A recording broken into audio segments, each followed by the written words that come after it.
Les éditions Tellem présentent un enregistrement intégral de Dragons et sentiments, Régence et dragons, tome 1, de Stéphanie Burgis, lu par Myriam Ajar.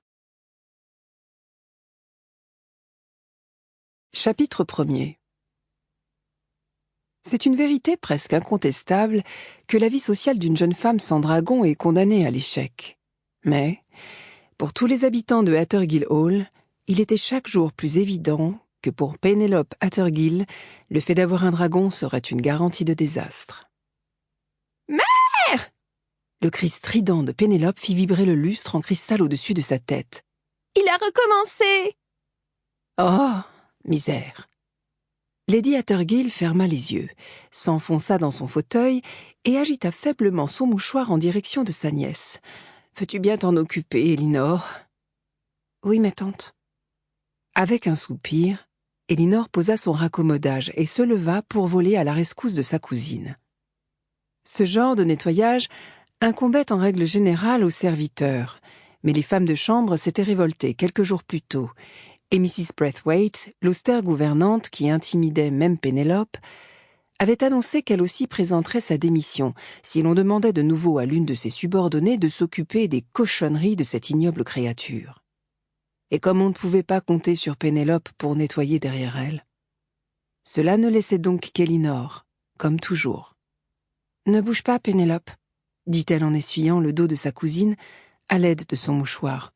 « Si tu veux que j'élimine tout. »« C'est dégoûtant !»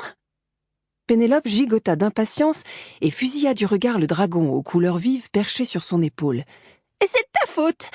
Horrible créature !» D'un geste brusque, elle leva la main et le poussa de son épaule. Le dragon remua en vain ses minuscules ailes bleu cobalt, puis bascula cul par-dessus tête en direction du sol. « Pénélope !» Elinor lâcha son mouchoir souillé et se précipita pour intercepter le dragon. Elle l'attrapa juste à temps et le serra contre sa poitrine avant de le consoler avec force caresse. « Mais où as-tu la tête ? Tu sais que son éleveur lui a coupé les ailes. Il aurait pu se faire mal. »« Bien fait pour lui !» Pénélope croisa les bras et écrasa le dragon d'un nouveau regard orageux. « Il sait parfaitement ce qu'il fait, ça se voit.